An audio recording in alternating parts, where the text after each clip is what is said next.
It's the Rip City Wrap-Up, brought to you by Dick Hanna Subaru. Believe in nice. Here are your hosts, Tyree Smith, Danny Meringue, and Joe Simons. Well, you know what, good people? This is one of those games where, hey, you probably liked the result. Maybe you didn't. Who cares? Either way, the result is the result. Welcome into episode 80 of the Rip City Wrap-Up. Danny Meringue, Tyree Smith, Joe Simons with you. 2 more shows available on the season, good people. It has been 80 shows of the Rip City Wrap-Up. How about that? Yeah, and the overtime didn't feel necessary, guys. That felt like a bit much there at the end, right? You know who's responsible for this. You're watching. You know. You know what you did. You don't ever say overtime before the game is over, you monster. Not on game 80. Okay, God, but look, game 80 for a 55-win team vying for the 1 seed? All right. Let's get spicy. We're trying to keep this thing moving. Come on now. I thought we love extra basketball time. Do we not love extra basketball? No. Oh. No, we can look, Tyree, we want everyone to get into the offseason healthy and feeling fresh for next year. And we got hopefully 48 minutes twice from here on out. But at the end of the day, some good things happened. You had a career high for Shaedon Sharpe, you had a career high for Rayan Rupert, and the Blazers lost. So that's a good holy trinity in this basketball game. The Blazers solidified their spot because they have the quote-unquote good air quotes, tiebreaker with the Phoenix Suns, because the Suns have the positive tiebreaker in the sense of driving that down. So. And that's the only thing they have positive right now in Phoenix. They've lost 7 in a row, and number 8 is about to unfold. Right, and by the way, they have the same record as the Portland Trail Blazers. Well, prior to tonight, same record. It was like 35-44 going into today. We was talking all about it. This game was interesting. 133-126, the Blazers do fall on the road. Their final road game of the season. Next 2 are at the Moda Center, so make sure to get your tickets and get your popcorn and make sure you guys can see a little Blazer basketball before the end of the season. Gentlemen, Shaedon Sharpe, a career-high 37 points. Rayan Rupert, listen, my boy, Roops was killing it a little bit. 19 points on the board. The biggest issue for Roops is the three-point shot, and that's the next kind of development for him. And it's unfortunate that Scoot Henderson's got the concussion that he's dealing with, because it was just to have some positive reps to kind of go into the offseason. But on the flip side of that, it's nice that Roops is getting those opportunities to kind of finally get in those, because he was the team was so healthy, but also at a couple points in time was like one rolled ankle away from him being activated and like, well, you might play tonight, so he couldn't get the remix run. And where last season he got more opportunity, this season just wasn't there. And so it's nice to see Roops go out there and play, almost 35 minutes and honestly have a good game. I mean, outside of his three-point shooting, which he was 1 of 7, he's 6 of 10 from 2. Had a couple steals, rebounds, had a nice couple creative passes. I was at the Nike Hoop Summit earlier tonight practices and was talking to a few people about Roops. And one of the things that they're like, man, he's really grown. It's like, I was like, yeah, no, he's almost grown like almost 2 inches. I think it's like 1.5 inches. And he's put on, I want to say 25 or 30 pounds. So how tall is he now? He's a shade under 6'8". So is every Blazer besides DC 6'8" and rangy now? Like, there's like an army of these guys with the Portland Trail Blazers. This is where we are. Of course. This is what they wanted, was to get like Roops' wingspan. Okay, just like to put this in perspective. So Donovan Clingan is 7'2.5", 7'3". He's massive. He has a 7'6" wingspan, which that's like a pterodactyl. Rayan Rupert is 6'7.5", 6'8", with a 7'3" wingspan. So he's 7 inches shorter than Donovan with a wingspan 3 inches shorter. Well, E.T. was joking about that on the broadcast, and he said he can scratch his Achilles. And saying he has to shoot the basketball different because his arms are so long. No, there is a more like an unfolding. There has to be a reality to that. No, there is. It's kind of like I'm dating myself here. A little Total Recall. Remember the guy that had the taxi cab driver whose arms kind of unfolded? He had like the extra joint in there. Yeah. That's like Roops when he shoots. Like his arms just kind of unfold. And you're like, how does he have like an extra forearm in there? Like it's standing. I'm not the biggest guy on the face of the planet, but I've got long arms and very short legs, so it looks very exaggerated on me. You're rangy, yeah. I am. Like it's Meringue covers a lot of space inside. My legs very short, arms very long. Can you? What's Total Recall? Yeah, I know. So here's the thing. standing next to Roops, like Seriously. it's just different. Like Yeah. his arms are so like when you stand like I was I've been on the court with him when he was going through some just defensive drills and stuff like that, and he gets in a stance, and the amount of ground that he covers with his wingspan, you're like, can he touch the sideline and the free throw box like in the same with like taking one step? It's otherworldly how long he is. You know, I'm curious. I was doing a little research on past Blazers team, and I feel like this is one of, if not the longest in terms of length Blazers team in recent history. Oh, God, yes. Well, it's such an antidote to what was going on in the Dame era, where it felt like everybody was 6'3" and a guard on this basketball team, as opposed to everyone being 6'8" and a wing.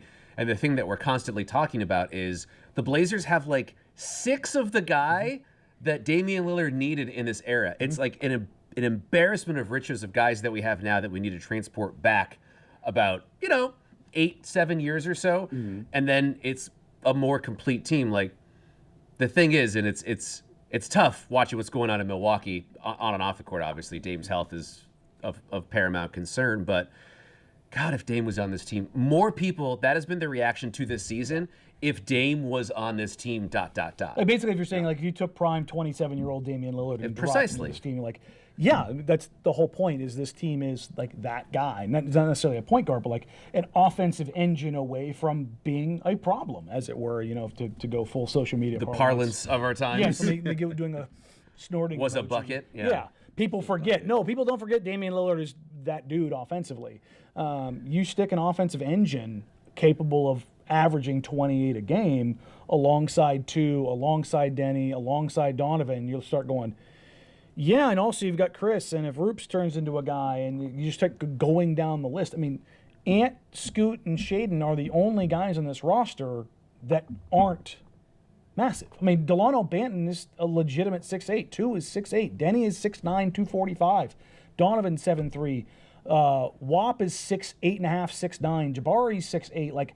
It's kind of crazy when you're in the locker room. You're like, everyone in here is I forgot Tease. Tease is 6'5", but it's like everyone in that locker room is just enormous. And I'm curious. I'm thinking, all right, you drop Dame in an offense in a team like this. Will we even see Shaden drop 37 career high? By the way, will we even see Shaden drop numbers like these? Would he even get these type of opportunities? And I mean, he needs to right now because trying to be the guy, Ant's not on the floor, things of that sort. But I mean, would Shea even need to put up that type of numbers with the leader kind of veteran presence on a team like that? It's an interesting question because you're almost saying what is the best version of Shaden Sharp? Is it what we saw tonight, or is it someone who shoots, who scores 21 a night and grabs 6 rebounds and has 4 assists, a more complete stat line rather than being more ball dominant? And I do think that, I won't say these games are important. That's wildly overstating it, but it is nice to see. Helpful. It's nice to see Shea string a couple of these together, career high tonight. And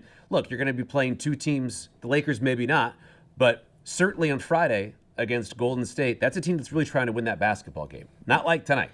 And on Sunday, potentially the Lakers could be very interested in winning that game, or they really won't care at all. But it's another opportunity for Shaden to do something like this. And I know what we can say, oh, it's March basketball, it's April basketball. I do think there's some meaning in it, guys. I don't quite know how important it is, but Shaden Sharp getting a career high regardless of the opponent, even if it is literally the worst team in the NBA, trying not to win a basketball game, which is what we saw tonight. Not to take anything away from Shea. No. That is the circumstance that we dealt with, and if you watch the game, you totally understand where I'm coming from. That being said, this is important for Shaden Sharp to have nights like these and build confidence. And we've heard this refrain used a few times from Lamar. E.T. echoed it on the broadcast tonight. I think it's a very smart point. Shaden Sharp feeling like he's the best player on the floor is important. Yes. He should feel it more often. But when you're in a game like this, it is clear that he is the best player on the court. And for him to bring that attitude into a game against Golden State when he's playing players like Jimmy Buckets and Steph Curry, that is the next evolution. So it'll be interesting to see how these games against lesser competition maybe springboard him and how he reacts when he gets in a real environment. The game doesn't matter for the Blazers, but if the Blazers get locked into their position in the draft order, then you can take a run at Golden State. You can take a run at the Lakers. It'd be nice if Portland was in that position, right? They could be locked in and try to have some fun down the stretch over the weekend because you got two marquee opponents coming into town. You want to leave the fans with a good taste in their mouth. It's interesting. You used the word evolution. And when Tyree asked, what would Shaedon look like alongside Damian Lillard, my first thought was not this current version of Shaedon Sharpe would not probably do great around Damian Lillard because Shaedon hasn't really fully evolved to being able to toggle on or off ball. He's either off ball or he's on ball. Like that's like he does. And that was the thing is that C.J. McCollum, after 4 years at Lehigh, was the number one guy, but he learned how to toggle and play off of Damian Lillard, where Shaedon hasn't gone through that process yet. And I think that, yes, Dame and Shea played that 1 year together in Shaedon's rookie year where he mostly worked off ball, but it's a difficult proposition. But the idea of where you want to get to is like you don't necessarily want this like fully egalitarian offense of like everybody has the same leeway. And I know there's people out there who's like, no, that's how the Warriors and the Spurs play basketball. No, guys, they didn't. It's driven by Steph Curry and his gravity. The Spurs and the beautiful game was driven by 3 Hall of Famers in Tim Duncan, Tony Parker, and Manu Ginobili. Yeah, Boris Diaw was like helping grease the wheels a little bit more, and Tiago Splitter was cleaning up, but you had 3 first-ballot Hall of Famers that made it all go. Even on a team like the 04 Pistons, real quick, like you still have Chauncey Billups, like you still have Rasheed Wallace, like in the context. And Rip Hamilton, a guy who maybe covered more ground than anyone in NBA history. And when you're playing a series against Shaq and Kobe and Karl Malone and Gary Payton, like, okay, it's going to look a little bit different, but you still have to have that guy on the team at a certain point. Not so much of a stinker. There's a lot of good things in this game. But you know what? Dick and Subaru, they got some good stuff for you, folks. Joe! They got a lot of good stuff, folks. They've been doing it for a long time. For over 70 years, Dick and Subaru has been a trusted family-owned dealership dedicated to serving their community, fellas, with a lifetime powertrain warranty on every new Subaru and a focus on lasting relationships. Why they truly believe in nice.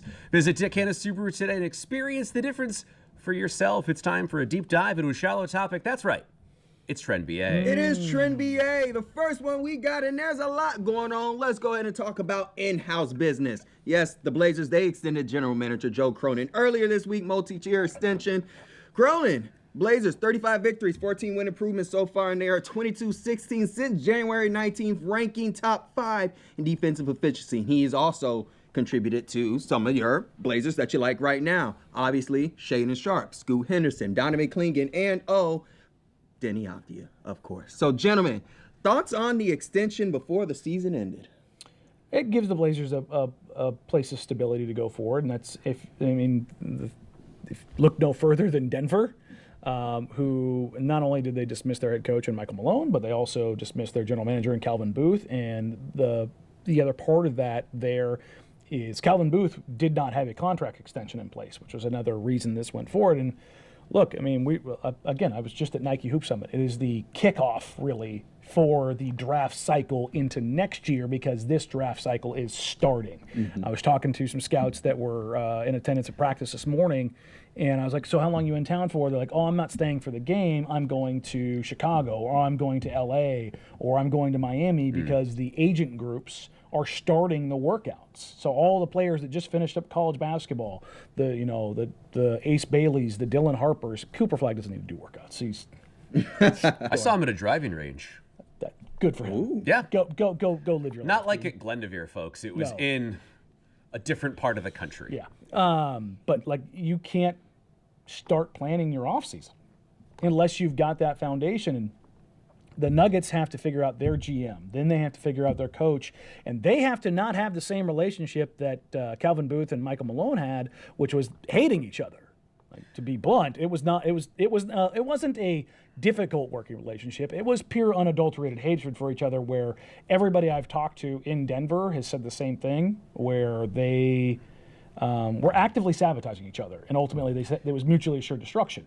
Meanwhile, here in Portland, you ink your general manager for multiple years so that he has the runway to make a decision on head coach, to make a decision on the next big player that is drafted or traded. Without that foundation, without that certainty, nothing else I mean, you have to keep going, but now somebody else is cooking in your kitchen. Well, the Blazers, I think, have been looking for an identity, and I think this season they clearly found it. You could see pieces of it towards the end of last year, but I think it really crystallized this season of the types of players. It's Deni Avdija, it's Toumani Camara, 2 players that Joe Cronin acquired in trades. You look at the draft picks that Joe Cronin has made. You know, you had Shaedon Sharpe, Donovan Clingan, Scoot Henderson. A couple of the players I think are, surefire starters, and I think Scoot is probably leaning that direction. So you can point to a lot of things, and then you can point to the win improvement this season and say, all right, all this adds up to a successful turnaround, because Joe Cronin got a fixer-upper. Like, he'd obviously been in the organization for a long time, but it got to a point where they needed to tear things down and built it back up. And frankly, they're ahead of schedule. This was not supposed to be a season where the Blazers won games, but what are metrics that GMs and coaches are judged by? Wins and losses is a big part of it. Less so when you're doing a rebuild, but when you're rebuilding ahead of schedule, that's something you can point to and say, hey, look, this is going the right way, and this is the Blazers reciprocating and saying, you know what, we do think it's going the right way. Take us across the finish line. Get the next part of the rebuild, because the interesting part comes now, where it's great to be ahead of expectations, but that also means you're ahead of expectations. Yes. Yeah. So we're going into this next season. I think probably 3 months ago, we all thought, hey, it'd be pretty slick if we were contending for the play-in. Now, I think you're looking at the play. I think you're if the Blazers get off to a slow start next season, now all of a sudden it's like, well, wait a minute, I thought we had this boat pointed in the right direction. I like Boint. Boint. And just combining them. Yeah. Yes. The point of all of this is that I think it was the prudent decision to make. I'm not surprised by it at all. We didn't hear other news. Yes. We didn't hear other news. Typically, if you're going to extend the coach, you do it at the same time. It doesn't mean the door is closed. I still firmly believe that the Trailblazers and Chauncey Billups will have those discussions. I think both sides would agree that Chauncey has earned that. Like, I think that's definitely on the discussion. table. Yes. Now, does that mean that they're going to bring him back? No. Does that mean that they're going to fire him? No. I lean towards that they'll probably go a different way, but I'm definitely not closing the door on that. And the other thing is, I know there's some people out there that just want to be mad at the world and Joe Cronin this, Joe Cronin that. I don't agree with every single thing that Joe has done. I agree on the macro, like the 30,000-foot stuff. I thought he did incredibly well considering the stakes for the Damian Lillard trade. He accomplished 2 goals. He didn't send Dame to Siberia, a franchise icon. He gave him a legitimate chance, and he got a good haul for him. He then turned some of those assets into Deni Avdija and to Toumani Camara. Draft-wise, they've drafted Scoot Henderson, Shaedon Sharpe, Donovan Clingan, all in their lottery picks. Have any of them really disappointed so far? You could look at Scoot, but I think he's started to at least redeem to the point where he's a starting level, like you can project him as a starting level guard. Do you want more of the number 3 pick? Yeah. It hasn't completely sailed on him yet. But like you look at what he's done on the macro side of things, he's earned the extension. Like again, the disagreement point, I wanted them to, I thought it was right for them to tank at the All-Star break. They didn't. We disagree. But ultimately where they're going, I think they're on the right path. And to your point, the identity and like what this team is going to be, it's going to be big, it's going to be strong, it's going to be aggressive, it's going to be defensive-minded. I mean, they kind of have the model that's 2 years ahead of them in the Houston Rockets. Well, and it sounds silly because, and I think a lot of us on the show and just a lot of people in general assumed that the improved win-loss record would impact the job status of one person, and that was Chauncey Billups. But in retrospect, this all kind of makes sense because when you have the number of wins that the Blazers had in the second half, it's a lot easier to make this move. Because if the Blazers were sitting where Utah was, or Charlotte was, or New Orleans was, and they're in that 17 to 22 win range right now, and you make this move, yeah, you can point to stuff and say, okay, cool, we got these guys. But if you don't have the wins backing up what Deni and Tu and DC and Shea and Scoot have shown over the last 4 months, it can ring a little empty. And even just 12, 13 more wins, there's a little more meat on that bone. And it's easier to sell to the fan base. And it just seems like the logical, prudent move to make. Now, next season is ramping things up a little bit. And I'm surprised to sit here after Game 80 and say next season is a crucial year. And this summer is a crucial summer. Like, these are big the one thing that fans don't want in Portland, which is really interesting, Dan, because you always talk about they're not built for this, and this city is used to being in the playoffs, and that's true. It's cool if you are in the play-in next year, and maybe you make it, maybe you don't. But if you're in the play-in the year after that, people start to get a little bit impatient because there's this mushy middle that I think fans are really sensitive to in terms of staying there, rather bottom out or go up. Which is kind of hilarious because this fan base in general can't do the whole bottom out thing. We've just shown that. I don't want to do it. No, I mean, don't get me wrong. It's not a fun process. I've hammered this home so many times. It's the whole idea of like you're not built for this, and this city's not, because over the 55-year history of the franchise, there's only a handful of years that the franchise has not been good. And this is the longest sustained period of that, as far as a wins and losses perspective, since the organization was founded, since the first 4 years of the organization. And so this team has consistently been like a 45 to 48, 50 win team for so many years. The floor was so high. Yeah, and now that's not there. But what's funny is like when they're not in that area in the few years, it's like, oh my God, they're in mediocrity. I'm like, no. Mediocrity is what the Chicago Bulls have been for 25 years. Like the Kings missing the playoffs for 17 straight years. That's mediocrity. That's the nastiness that you're talking about. Being bad over a 5-7 year period, it's pretty normal. I think that's the whole thing. It's like, unless you're a market that Lakers getting Luka gifted to you, it's pretty normal. But like we look at Boston now, like because I think about them in sort of a higher echelon example, right? Boston has all these titles. They didn't win one from like 86 to 08. There was a long period in there where they didn't win one. There was a very large swath of the early parts of our lives where the Celtics sucked. Yeah, the Celtics were a joke when we were kids. Like, and that was, I mean, I liked it a lot better when Boston sports sucked. Not gonna lie. Or at least Patriots, Celtics, it's Red Sox. It was great when they were not good. At least it was Antoine Walker. When he was there, it had the shimmy. Oh yeah, look, that was fun era. But yeah, they were also losing. And that made it fun. Yeah, exactly. You cute little 7 seed. You try your best. What have you done for me lately? That is how I start my explanation on Joe Cronin. What have you done for me lately? What has Nico Harrison done for the Dallas Mavericks lately? Crap. All right. According to Denver, what has Michael Malone done lately for them? Obviously, inner turmoil, things that we weren't seeing, and he got fired. My thing with Joe Cronin, and I actually do think it is a very solid thing to do in 2025. 2025 is one of the hardest years for a GM. It's extremely hard compared to years prior. So many outside extremities, the new CBA. There's just a lot of outside things now that GMs probably didn't have to deal with now. And the pressure to win because of the way that social media. And there you go. And because of the way these teams are built now, because of the way the Boston Celtics, because of the way the Golden State Warriors somehow stay in it every single year, winning has become so much more valuable now. So you talk about Joe Cronin, and part of his legacy, we're going to be, the Dame trade, how fans didn't like how he didn't send him to Miami, whatever. All right, let's go ahead and get past the sad part of it. You got Shaedon Sharpe. You got Donovan Clingan. You got Scoot Henderson. You got Denny Avdia, somebody that kind of, in some ways, not to the insiders, but to the fans, kind of came out of left field and turned out to be the best player on the team. So in a 2025 year with GMs and people are not getting re-signed, they are getting fired, everyone's bouncing around, you're going to lose. Sometimes you could lose your job before the season ends. Joe Cronin has done a solid job. One, he was smart enough not to even make a move at the trade deadline, and look what happened.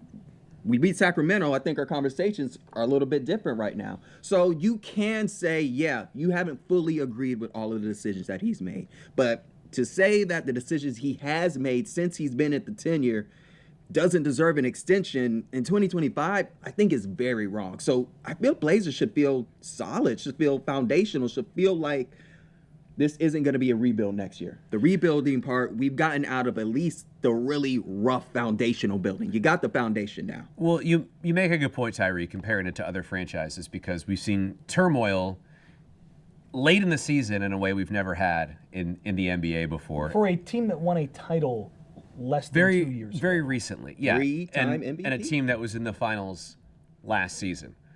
And the Blazers are saying, actually, we're good. We got our guy. We feel good about the direction we're going.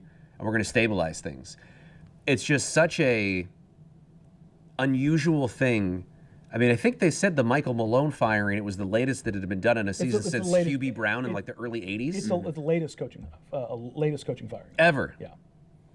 I mean, it's got, right? It's it happened with 4 games left to go. Absolutely bonkers. Can we just get to it? Because this is an enormous We might as story. well. Just get to it. Do you want to talk about the stinker tonight or Michael Malone? I mean, That's what I Yeah. thought. All right, let's go ahead and talk about Mike. Crazy. I mean, the gist of it is, you know, if you didn't see the clip that went around, Michael Malone after a loss went in on his team. To Portland, wasn't it? Well, no, that was the first one. So Okay. after the loss here in Portland, Not the big one. he roasted the team. They don't give a bleep, and nobody really works, and everything that kind of goes along that. Well, the other night he goes, you know, they'll say, you know, I'm crazy, coach is tripping, no big deal, and I tell them to go watch film, but nobody watches film, nobody watches their minutes anyways. I mean, he just aired dudes out. And Michael Malone is a hothead. And look, it takes a hothead to recognize. Like, I get it. But and he's an old school coach. And he is, I've kind of, you know, compared him to Jim Harbaugh in the sense of like, eventually, unless you have some incredible structure around him, he's going to wear you down.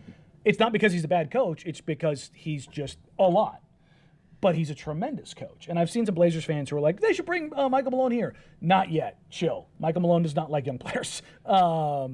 He wants veterans, which was a strong point of consternation between Calvin Booth and Michael That's why Malone. they kept sniping at each other, right? Booth wanted the young players. I drafted these guys for a reason. Play them. I'm It not gonna sounds play a them. lot They're like young. a team that may have drafted a center in 2017 to play power forward and in order to get a coach to play him, got rid of the good backup power forward, so he was no longer there. What team are you talking about, Dan? Oh, it's those guys when they former general manager pushed Ed Davis at the door and shoehorned a center. Oh, in the we Hall of loved Fame. Easy Ed Davis, didn't we? Look, man, nobody, There's a Blazer legend. Nobody looked better with the shirt off than Ed Davis. It's true. Look, I love Ed. look, don't hate me. Don't hate me. Here's where I land on all these coach firings. How many NBA coaches really? There you go. Yeah. How many NBA coaches do really, really make a difference? Really? I'd say in a given year, Half dozen? 5. Right. And I'm not saying coaching doesn't matter for No, no, everybody no. because I always try to condense this down because it's Let like, me land the plane here. Go. So, if Michael Malone is one of those coaches, let's say he's even in the top 10, are you saying that besides Joker, that the roster you have in Denver is so good that these guys are all top 6, top 10 players? Is the roster construction that you have better than the coach you have? Because that was the decision that was made in Memphis and in Denver. And whenever I see these coaching changes, especially at the last minute, you better be darn sure that the roster you have can rebound or you're cleaning house. And I just find it nuts to do this. Why not just wait a couple weeks? Why not see? Look at the longest tenured coaches in the NBA. Yes, Pop at 29, he'll get your 30 next year. And guess who's just below that on that list? Chauncey Billups. Yeah. Yes. Because that's what I was going to say. It goes from 29 to 17 to 11. Malone was at 10, and then it jumps down to 5. Phil Handy, legendary coach with the Lakers, he was on with Matt Barnes, and they were filming, I think it's the Up in Smoke. And they got the breaking news that Michael Malone was fired, and Handy just kind of goes, look, man, you know you get hired to get fired. And you get 6 years in a place, you're good. Like, you've got good living. And Michael Malone, I was listening to Brian Windhorst, like when they did their podcast and it broke during their show. And I think it was Windhorst that mentioned that Michael Malone confided in him that he was so thankful for Nikola Jokic. Not because about how great he is, yes, obviously, but it allowed him to stay in Denver for 10 years and let his kids grow up in one place and finish high school. And that meant so much to him, like that he was so good and empowered Michael so much that it allowed him to do that. And like he's like, everything after that was like, hey, whatever, come what may. But to your point about the coaches and adjustments, I am not saying that coaching doesn't matter. If you're asking me to put a ratio on it, 80-20, it's Jimmy's. It's Jimmy's and Joe's, not X's and O's. Everybody runs the same stuff. Now you can do like little schematic things and changes, and how creative you are. There are coaches that are too creative. Nick Nurse comes to mind. Brilliant basketball tactician, but he drives his players crazy. David Blatt, brilliant basketball tactician. That was the name that popped into my head. Did not work. Bud is a guy that doesn't really make adjustments. Doesn't necessarily have, like, he likes to lean on certain things. Like, there's so many different styles. Spo, to me, is the best coach in the game. Eric Spoelstra in Miami. He does the adjustments. He does the ego stuff. But LeBron James tried to get Eric Spoelstra fired. And that's the key. When Pop came into the league, there was a level of respect and reverence for coaches. You didn't cut them off at the knees unless it was the last resort. Now the player value is so high. They have so much skin and so much stake in the game that you'll just say, I mean, unless you're a legendary coach, which Michael Malone is bordering on. Like, I don't say that negatively. Denver history or all time? No, I'm saying Denver. I mean, if you've won a title, the insane thing is 5 of the last 7 title-winning coaches have been fired. Yeah. That is absolutely insane. Nick Nurse, Bud, Vogel, Malone. There you go. And the 2 that weren't fired are Steve Kerr and Joe Mazzulla. It's wild, man. It's insane. It's so crazy. But this is why I lean on the whole Jimmy's and Joe's and not X's and O's thing. But the Adelman thing plays a part too, just like it did with your Finnish friend. Isolo. One more time. Tuomas Isolo. Tuomas Isolo. Isolo. Isolo. Tuomas Isolo. There you go.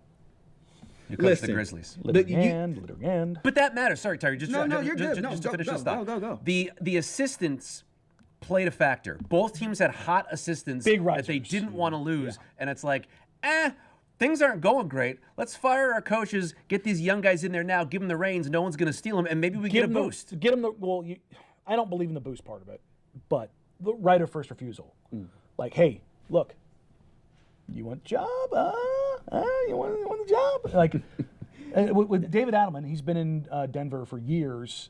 He's actually a big part of their offensive creation, particularly in building up towards their title runs. In the series that the Blazers, went to 7 games against them in 2019, the offense that the Nuggets were running, that was the split cut offense that was David Adelman's kind of baby. Was kind of the genesis of that, and things have kind of progressed from there. But obviously, David Adelman is the son of former Trailblazers head coach Rick Adelman. And look, David Adelman, Tuomas Isolo, those were going to be 2 of the hottest names on the head coaching market. Like those were guys that were very much going to get looks. I know multiple teams are looking at them. There's also guys like Royal Ivey. There's one other name. He's the real hot name. He's got the. He's in Houston, right? He's assistant coach with Houston under Ime Udoka. He's also head coach of South Sudan, their Olympic team, who took them to the Olympics. That's a pretty incredible feat. But there's always like 3-4 of those, like, ooh, these are big time riser names. Like Nick Nurse was one of those guys. Dagnall was one of those guys. Like those are the guys that just kind of find their way in that, and then if you land it, you land it, or you get fired 3 times and you become Terry Stotts, and you're all of a sudden your 3rd head coaching job is when you coach for 10 years. But dude, that's the thing, is that story is so much more infrequent in today's NBA and just kind of sports in general. Like, how many retreads do we have that are really, really successful? I know Malone it was his 2nd job because he coached briefly in Sacramento. He had that sick rant about Sacramento earlier in the year when they fired Mike Brown. But I just think for fans, and I'm not saying if Michael Malone wants to come to Portland, don't do it. Well, Bud is technically a retread. Vogel was a retread. Now, both title-winning retreads, mind you. Doc Rivers, also title-winning retread. Like, you kind of go down the list, like Quinn Snyder. Yeah, came from Utah. Kind of Ime Udoka, well, not technically a retread. It was a nasty one. It was a different issue that I suppose what I mean in retread is you have a healthy stint with an organization, and then you come to another organization and have a healthy stint. I'm not saying it doesn't happen, but I think it's more of the exception. The point that I'm trying to make is, like, Michael Malone is a great coach. I think Taylor Jenkins is a very good coach. I think if you have the opportunity to get one of those guys, you're probably going to do it, right? But here's the point I'm trying to make. I do think that getting one of the young risers would be the prudent move for the Blazers. I hope they have the discipline, should have come to this, that they would hire one of those young hotshots rather than a Michael Malone, because it feels like this is something, I know the culture is changing, but I don't think it's fully formed yet. And I do think with a young guy to come in, like if Michael Malone comes in, fire and brimstone, that ain't the vibe of this squad, baby. Not just that. That ain't it. They aren't ready for that yet. And for everybody's like, well, they need great coaching. And then like, you need it. We talked about this with JB Bickerstaff and the stuff that kind of comes up with this. To me, when I look at what Bickerstaff has done in Detroit and what Kenny Atkinson has done in Cleveland, both should, like, if you could split a Coach of the Year award, although no coach wants to win it because apparently after you win it, you just get fired the next year. It's the Madden curse. It's insane. But they're both coaches of the year, so to speak, for very different reasons. Kenny Atkinson is the kind of coach that takes something that is formed, it has some sort of identity, and optimizes the bejesus out of it. Like, he is an optimizer. JB Bickerstaff is a culture builder. Like, I'm starting to think, well, Chauncey Billups, and most coaches, I would say 98.6% of coaches want to coach veterans. Why? Because kids are a pain. Like, that's just what it is. Young guys, they don't know what to do, when to do, how to do it, anything about it. They just don't. Like, you listen to Shaden Sharp in post games. What's better? Like, why are you playing better? I started watching film. Duh! And again, this isn't a shot at Shaden. It's something. A shot at all young people. Yes, to be clear. All of you. To be clear. Because I was young and dumb too, and I go back and I go, how did I think that was okay? You know what I mean? Like, that, I'm old and dumb. Like, that's, it comes with it. But you look at like what coach. Everybody says there's only 30 of these jobs, right? Mm-hmm. Well, coaches are getting smarter. They're looking at that going, look, I know somebody else will take that job because there's only 30 of those things. I'm cool sitting on it. Like, Terry Stotts had multiple head coaching opportunities. He's like, nah. And when he gets the assistant job in Milwaukee, Adrian Griffin did some stuff that Terry said, I'm a very long tenured, very successful head coach in the NBA who made a lot of money, and I don't need to deal with this. Yeah. Good luck.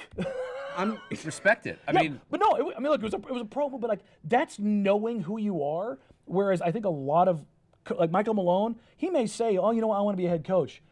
That may be true, but if the Trailblazers look at him and go, we want a good head coach, and I think every organization does, but you have to have the right head coach at the right time. Like, if you stuck Mark Dagnall fresh out of the G League with Oklahoma City Blue with the Warriors. Like, let's say the Warriors lose to the Cavs, in that series, and Dagnall takes over then. Is he the right guy for Steph, Draymond, Clay, and KD leaving? You know what I mean? Like, well, to his point, and this may not be, this could potentially happen. Ty Lue, great example for one reason. Two times. He won a title in Cleveland. Mm-hmm. He didn't have a bad break when he left.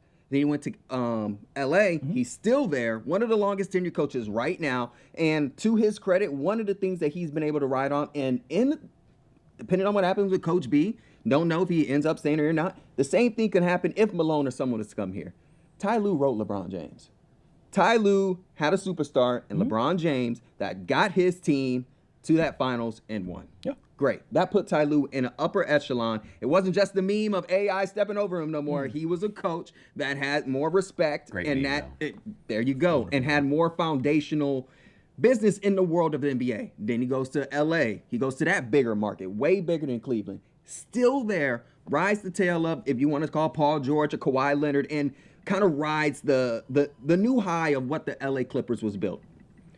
You come to Portland, you look at Denny Avdia. Maybe you look at Shaden Sharp. But you look at Denny Avdia or Toumani Camara as pieces, as driving forces, such as the same way that Ty Lue has done it his career.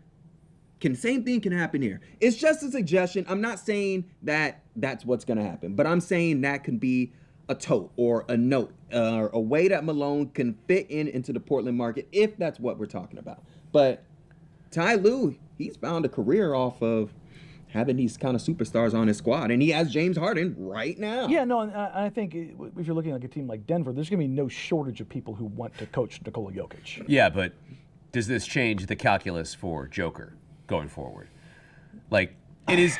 Look, but if you'd asked me this 5 months ago, no, But no. this is But such then Nico Harrison did what he did, and this is a fascinating sociological experiment Mm-hmm. because Nikola Jokic, a non-reaction is a big reaction to this. Yeah. Like, if he just stays pat and is like, I'm cool here, like, it's fine. I know how Denver works. I'm more concerned about living in this city and what this all looks like rather than take on a new thing and try to win a championship and build from scratch. Like, I could see him taking that route. But wouldn't it be fascinating if there was a second part of his career where he's like, you know what, I'm forcing a trade somewhere. Like, that would be such a weird turn for Nikola Jokic, but he's never been faced with this decision. He's had would you ultra say stability in it's Denver. his villain arc, Turn the heel, John Cena, 2025. Joker.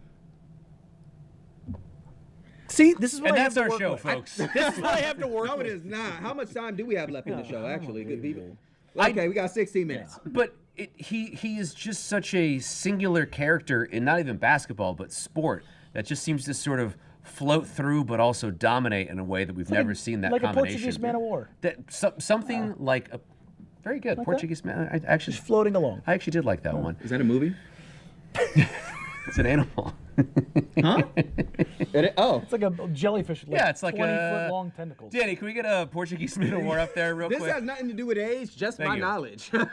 I don't know if I ever see that happening, but I do think how he reacts to this will be interesting. And will the franchise crumble around him, right? Is Michael Porter Jr. going to go off and do ayahuasca with Aaron Rodgers? And like, what is Russell Westbrook going to be doing? Like, With Jamal playing for Murray? another Is team? Michael Porter Jr. the most likely player to do that? Like that's just I know that's totally off the wall, but He like, doesn't seem not likely to do it. Yeah, no, like if you're putting odds for entertainment purposes only, Aaron Gordon. no, Yes. no. AG's much more. With his hair down, with the locks down. Yeah, he's more Bob Marley than go to South America in a thatch hut and. They're both Rip free. eye. Bob love to be free though. Yeah, it's a different kind of free. Different kind of. One of free. them doesn't make you soil yourself. They giving stuff. They giving stuff away free at Dick and a Subaru? No, but they are giving you something else, Joe. Okay. Well, hope everyone's having a good night. For over 70 years, Dick Hanna Subaru has been a trusted family-owned dealership dedicated to serving their community with a lifetime powertrain warranty on every new Subaru and a focus on lasting relationships. Listen to this one, Dan. They truly believe in nice. Truly. Visit Dick Hanna Subaru today and experience the difference for yourself. Someone save us with a graphic or something that we can Where's put on that the Portuguese screen. man of war? Yes. Yeah, where is that Portuguese man of war? that Let's we go have to here? the third trim, BA. Why? Yeah, no, we absolutely have to get to this because this is insane. All right, Luka's return to Dallas tonight. And that boy was nasty. Prior to the game, well, if you need to know, he dropped 45. The season high for him. And they got the W. But this was the emotional scene. Luka just wiping away his tears watching the Mavs tribute video. And folks, if you watched Luka, and I wish you solely watched Luka tonight, obviously, when you weren't watching this game, he was emotional the entire That game. dude was Hannibal Lecter with feelings. He carved their heart out, buried them, had 45 points, but he's doing it in between tears over and over. Like, it was a wildly emotional night for him. Number one, what are you doing, Mavs? Running the tribute video? You sent him out in the middle of the night. Like, what? Then they had T-shirts like, it was in Slovenian. It was like, welcome back or forever one of us. Something just so Pinterestly stupid. I was like, this was you. But this is the thing that I want to talk about because Luka, number one, Trae Young quote tweeted the Luka crying thing with, he never wanted to leave. That was insane. But do we have the audio of the Fire Nico chant? Because it is, we're efforting. I'll give you some, I'll buy you some time here. It is the loudest chant I've ever heard in an arena. I don't know if they mic'd it up more. No, I'm dead serious. It was ever. What about a nice Beat LA in the late 90s? No. Danny doesn't lie, Joe. No. Look, that was. I mean, I've said so many times. The Rose Garden was rocking in that. You heard every voice in that. I mean, it sounded like they handed out megaphones to the fans. It is the crispest. So normally broadcasters will pretend like they don't hear it. And do we have it here? Hold on. There we go. There we go. Let's hear it.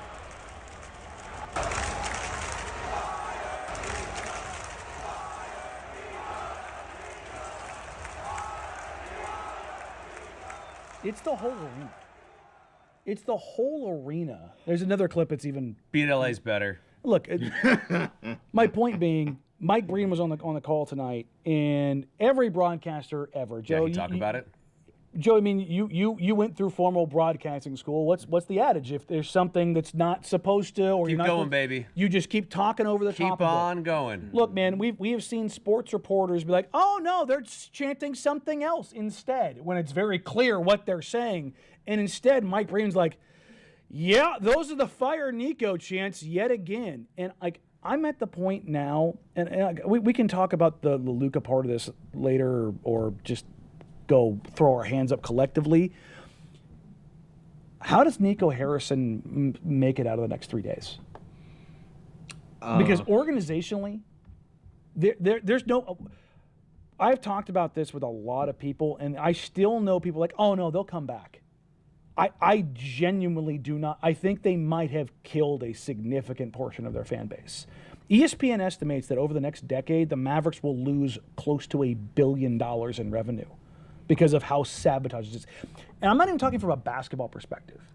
From a purely business standpoint alone, how do you not fire him? Have you seen the film Major League, Dan?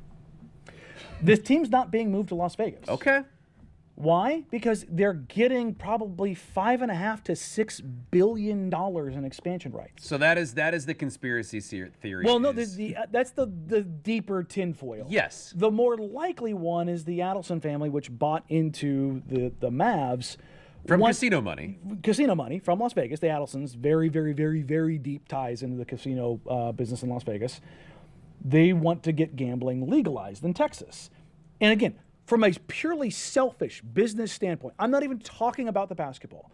If you are a Dallas Mavericks fan, or if you are just a Texas sports fan and you live in the state of Texas and you vote on this stuff, how on earth, if you are Patrick Dumont or the Adelson family, how on earth do you think that those people are going to side with you on anything, let alone something they already don't want to do? Like, you have to almost sacrifice this guy to the basketball gods on pay-per-view to even have a chance of doing this. And that's not even getting to the basketball side of it. I mean, his life must literally be a living hell. Like, what is his day-to-day? Like, since He can't this go out. has happened, He can't I know. go out. I mean, we've heard frankly, the ugly side of it. Yeah, of people the doing death threats and stuff like that. dumb stuff like that. Don't but even boo, just like chant, yeah, man. But fire him, like, can this guy just leave him go and his- into a pharmacy and like leave pick him up and an his family inhaler for alone. his No, well, kid? Like, Go to I the mean- Blazer box. This is a video of Nico actually leaving the arena, coming from one of our ABC affiliates, actually. Yeah, this is Nico Harrison exit the arena. Jonah Javad, appreciate that video.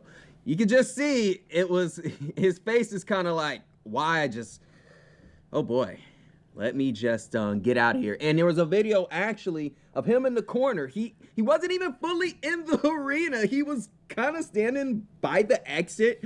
Coward. Good amount of the game. And Danny, I'm going to speak to you as a fan. Mm-hmm. You don't get those fans back, because one of the best things, which is a double-edged sword about fans, that they hold grudges. Sometimes those grudges are good. Sometimes those grudges are good depending on who the player is, depending on whatever did bound to that franchise. But that team and the culture that Luka did, and it's also the fact that Luka did not want to leave. I'm telling you, if Luka wanted to leave, all right, maybe the reaction's a little bit like, maybe you get some boos here, but every time Luka scored tonight, they cheered. They cheered All for a Lakers. 45 points. Lakers were the talk of Dallas. Could you imagine the city of Portland cheering on the Lakers? I'm trying to think of a Like, scenario of like, how that would even. Let's just say Luka was a trailblazer, and in year 7, After taking this team to the finals, Joe Cronin packed him up in the middle of the night and shipped him away for Magic Beans. Yeah. And no beanstalk ever came out of it. That would happen. Switch to Dame. Let's say Blazers were in the finals and all that good jazz, and they did the same thing to Dame. No, I think it actually needs to be Luka. Okay. Because, look, I'm not taking away from Dame. Dame's a top 75 player of all time. He is incredible. Luka has the potential to be a top 10 player in the history of the game. What he can do, like, there's something. Look, Dame was incredible, but there's a difference between top 10 player of all time and top 75, top 50. Like, there's just it is a class all to its own. You're talking about a guy in year 7 who is a 5-time first-team All-NBA. He's not yet at his peak. Well, he just took you to the finals. Yeah. Imagine if that's Portland and they ship him to LA. And now Moda is cheering on the purple and gold, regardless of how you feel about Luka. Well, you're That's very insane. Danny, we love you because you're passionate, but we want to end the show on a high note, right? Okay, so Rose City Riots. top 25 Blazers of the 21st century. We're up to number 3. That's right, we're still doing that. Danny's boy. Well, you don't want to skip tonight. No. Come on now. B-Roy. Yeah, I don't love the fact that where he ended up here, but Really? it's the right. It is the right spot. It's correct. It Because the is. two we have ahead of him, Are no doubters. Evan Turner and Mo Harkless. Those are the two. Shout out ET tonight. He was fantastic. I love you, Evan. I'm worried the children are going to forget about Brandon, Danny. I won't let them Why? Because because it was such a short time. it's a short time and it's becoming longer and longer ago now. 2011, I mean, it's 14 years ago. And Brandon his Roy, the greatest Blazer? moments were longer ago than that. Yeah, I Or mean, the NBA player. You're not going to forget Well, Brandon Roy because you they're bring synonymous. Yeah, I Fair. mean, the Minnesota Brandon does not exist. Fair enough. Look, this is the homer biased, selfish take. Nobody played a prettier game of basketball to me than Brandon Roy, even though he was only healthy for 3 years. No argument here. There is not a player that I have enjoyed watching play basketball more in my life than that man. The natural. There is something about, like, the same reason why I don't like watching Jason Tatum is the exact reason why I love watching Brandon Roy. Jason Tatum is the most unaesthetically pleasing superstar I have ever watched. And I don't say that like, oh my God, I hate the guy. He's not talented. He sucks. He's incredible. I don't enjoy him I know what you mean. at all. Brandon could have played for any team in the league, and I would have loved him. For everybody's like, oh, you wouldn't say if he was a Laker. One of my 4 favorite players of all time is Shaquille O'Neal. I loved watching Shaq play. And I hate that franchise. He ruined my life at 16 years old. Mm-hmm. Watching Brandon Roy play was magic. Pure, unadulterated bliss. The leg kick, the baggy jersey, the float, Jake Som talking trash, and then Brandon literally dunking him out of the league. After that game, he did not appear in the NBA. He just fits. Some players fit an era so well, and Brandon fits the era. I'm glad you mentioned the baggy jersey, the baggy shorts, because it just made him look like a Greek god sort of flowing through the air It's like with Cupid robes. in the air, just like the wind Yes. catching the rope. It's just like, It just accentuated everything that he did. I'm getting goosebumps talking about him. It just accentuated everything that he did and just made it look. And of course, that is the all-timer there. It's the last one. that was the there. Did it on nothing. There have been 2 times that I like absolutely bawled watching basketball. This game and when we had Nurk's leg injury. Yeah. Like those are the only, like, knowing when Brandon came back that this was gonna be it. This was the one. He played on 6 days rest after arthroscopic surgery? Think about that. On a knee that already did not exist. He wanted to go out on his shield, and he put on a fourth quarter performance, and I remember just crying. Just going, what we are watching is just It was that sort of game. It was that Unreal. sort of situation. Like, I really can't think of a parallel in any sporting event that I've watched. it's Because Willis Reed, but like it's different. it is because it's more personal, I think. And it was Willis also Reed, final. Exactly. That was a big moment in a big game, but this was like the end. You knew you were watching the end of someone's career in that moment and doing it. And in it, Dallas wasn't letting them do it. They were trying to win that basketball game. It was a playoff game. Brandon wouldn't let it. That's 2011. That's the year. Title team Dirk. And Yes. and you remember, like, I don't always take this player said this guy was great. Kobe Bryant, Ron Artest, Shane Battier, all of them. Who was the toughest player you ever had to guard? Brandon Roy. Mm-hmm. You're talking about dudes of dudes in a generation. And that man struck fear into them. And not only that, he struck fear, but engendered respect to everyone. Like Brandon Roy is the kind of player, like, if you say you don't like Brandon Roy, I'm like, what's wrong with you? Do you like basketball? Like I can feel that. Like that's like the Greek god of basketball. And it's just like, how do you not like that? Guys, I really hate that I wasn't able to experience that. But let's go ahead. Let's quickly look through the list right there. Did a committee agree? This is the committee. Again, if you have any news or notes, send it to danny.marang@kunp.com. There you go. He'll fill all of those emails there. B. Roy, awesome. Still two. 2 to go, and then look, they're not hard to guess. No, well, we gave it away. It was Evan Turner from tonight's broadcast. And you in the banana costume. Mo Harkless. If me in the banana costume is not in the top 2, I'll be very disappointed. That's what I'm don't get me saying. wrong. I've got the videos on my phone still. We'll sneak them in. You better. Please. We gotta run the simulation. Oh, yeah. Okay, all right, good people. Let me tell you what's happening next. We got Rip City Wrap Up on Friday, episode 81. The Golden State Warriors are coming into town. But before we even sign off, it is Tankathon. Let's go to the Blazer Box. All right, good people.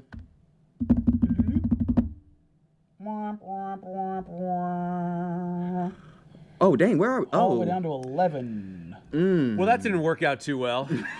Because here's the thing. The Phoenix Suns lost tonight. So there's a split there. So they split the odds and came back negative for the Blazers. Also, Spurs knocked off the Warriors.